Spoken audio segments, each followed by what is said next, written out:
মাঠেই মৃত্যু, মাঠেই জানাজা। কোচ মাহবুব আলীর বিদায়ে কাঁদছে ক্রিকেট আঙ্গন। বাজে সময় কাটাতে পারছে না মোহামেডান। ড্র দিয়ে বছর শেষ বসুন্ধরা আবাহনীর।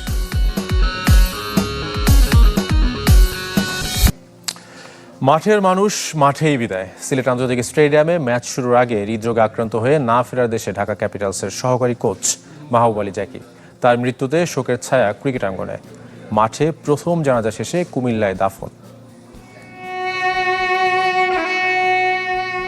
মাঠের মানুষ মাঠ থেকেই বিদায় নিলেন। পৃথিবীর মায়া ত্যাগ করে চলে গেলেন না ফেরার দেশে মাহবুব আলী জাকি, যিনি ছিলেন ক্রিকেটার তৈরির কারিগর। বিপিএলে ঢাকা ক্যাপিটালসের সহকারী কোচের দায়িত্বে ছিলেন মাহবুব আলী। আসরের তাদের প্রথম ম্যাচের আগে মাঠে অসুস্থ হয়ে পড়েন।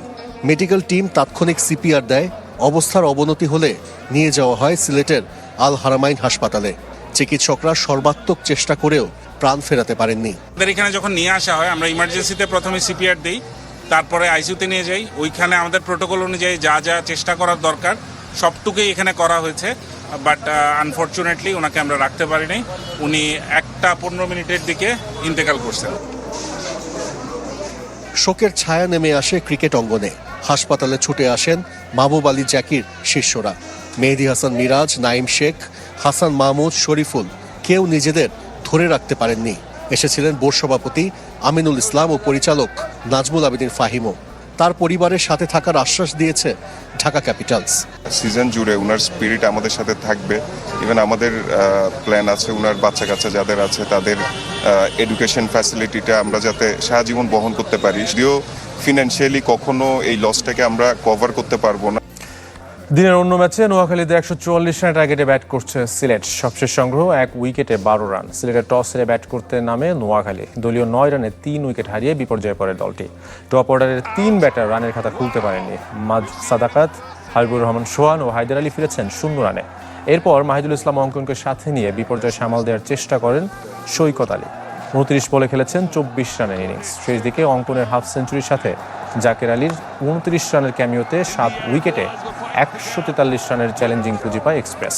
অঙ্কন অপরাজিত 61 রানে। খালেদ আহমেদ নিয়েছেন 4 উইকেট।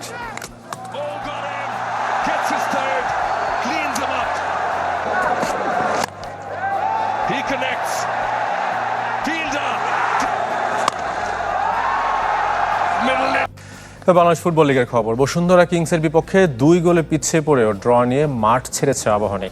আকাশ নীলের 2টি গোলই করেছেন সুলেমান দিয়াবাতে। রহমতগঞ্জের সাথে মোহামেডান ড্র করেছে 1-1 গোলে।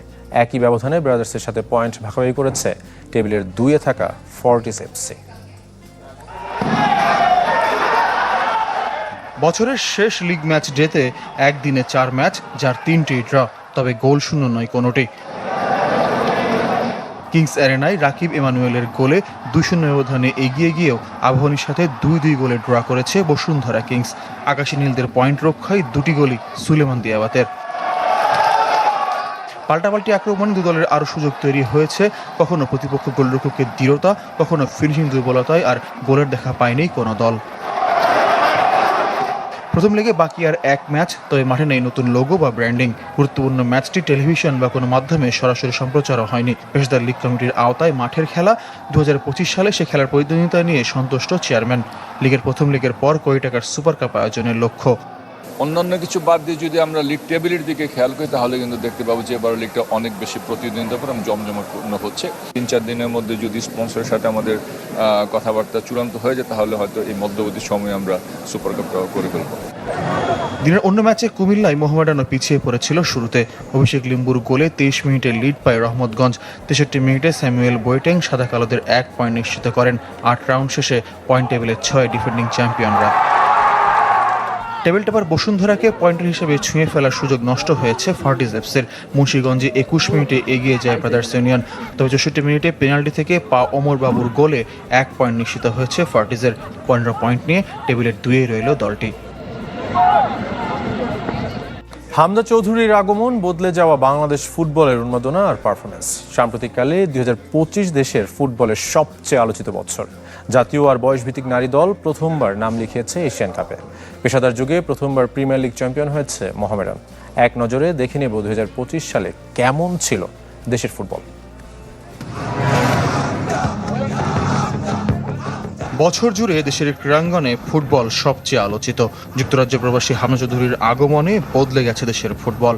25 মার্চ শিলংয়ে ভারতের বিপক্ষে বাংলাদেশ জার্সিতে অভিষেক হয় হামজার। সমিত সোম, ফাহমিদুল ইসলাম, জায়ান আহমেদরা প্রবাসী ফুটবলারদের মধ্যে উল্লেখযোগ্য। দীর্ঘ সংস্কারের পর হোমা ফুটবলে হয়েছে ম্যাচ, নাম বদলে হয়েছে জাতীয় স্টেডিয়াম। এশিয়ান কাপ বাছাই বাংলাদেশের 3 হোম ম্যাচেই টিকিট সোল্ড আউট হয়েছে দ্রুততম সময়ে। বিপুল আয় করেছে ফুটবল ফেডারেশন। হামজার প্রথম অনুশীলন দেখতে ভিড় ছিল কিংস অ্যারেনায়। 2025 সালে 8 ম্যাচে বাংলাদেশের আলোচিত জয়, বছরের শেষটিতে ঢাকায় ভারতের বিপক্ষে। এশিয়ান কাপ বাছাইয়ে বাকি 4 ম্যাচে জয় নেই। প্রীতি ম্যাচে ভুটানকে হারিয়েছে, নেপালের সাথে 2টি ড্র। দর্শনীয় গোলে আলোচিত হামজা। নেপালে প্রীতি ম্যাচ খেলতে গিয়ে দেশটির রাজনৈতিক পট পরিবর্তনের ইস্যুতে 1 ম্যাচ না খেলে সামরিক বাহিনীর বিমানে ঢাকা ফিরতে হয়েছে বাংলাদেশ দলকে। আমি 18 কোটি বাংলাদেশের মানুষকে মুক্ত করার জন্য কাবরারা পদত্যাগ চাচ্ছি। জাতীয় দলের পারফরমেন্সে হেড কোচ হাভিয়ার কাবরেরার উপর বছর জুড়ে ক্ষুব্ধ সমর্থকরা। বাফুফের নির্বাহী সদস্য সাখাওয়াত হোসেন ভূঁইয়া নিজেও হেড কোচের পদত্যাগ দাবি করেন, কিন্তু কাবরেরা দায়িত্বে বহাল আর সাখাওয়াত হোসেন বাদ পড়েছেন জাতীয় দল ব্যবস্থাপনা কমিটি থেকে।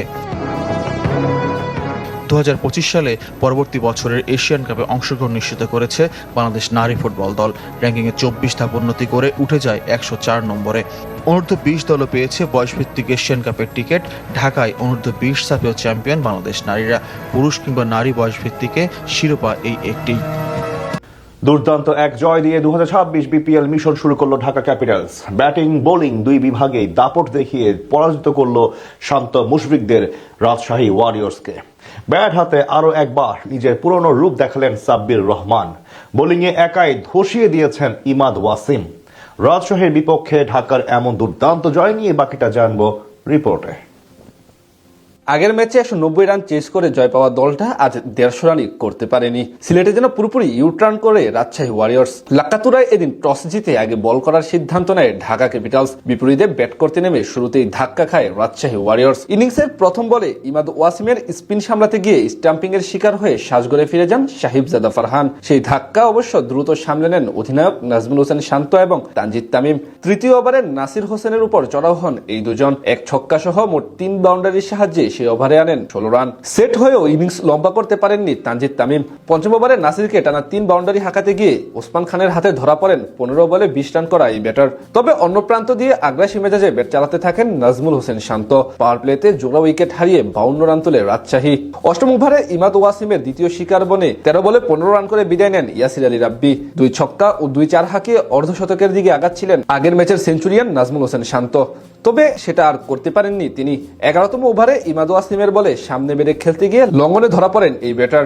আজ তার কাছ থেকে আসে 28 বলে 37 রানের ইনিংস। মাঝে মেহরুব হোসাইনকে ফেরান জিয়াউর রহমান। এরপর হাল ধরেন মুশফিকুর রহিম এবং মোহাম্মদ নওয়াজ। তবে বেশি দূর আগাতে পারেনি তারা। 16তম ওভারে 24 রান করে থামেন মিস্টার ডিপেন্ডেবল।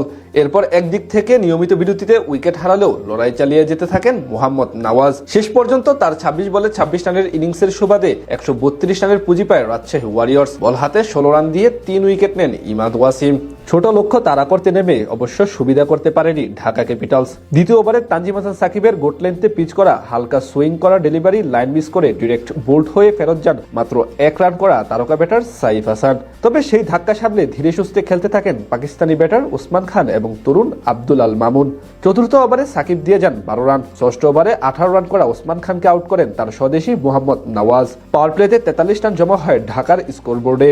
এরপর অধিনায়ক মিথুনকে নিয়ে বেশ ভালোভাবেই আগাচ্ছিলেন মামুন। সিঙ্গেল এবং ডাবলে ভরসা করে আগাচ্ছিল তারা। তবে ব্যক্তিগত 12 রানের মাথায় বড় শট খেলতে গিয়ে ক্যাচ আউট হন মিথুন। শেষ 10 ওভারে তাদের দরকার ছিল 66 রান।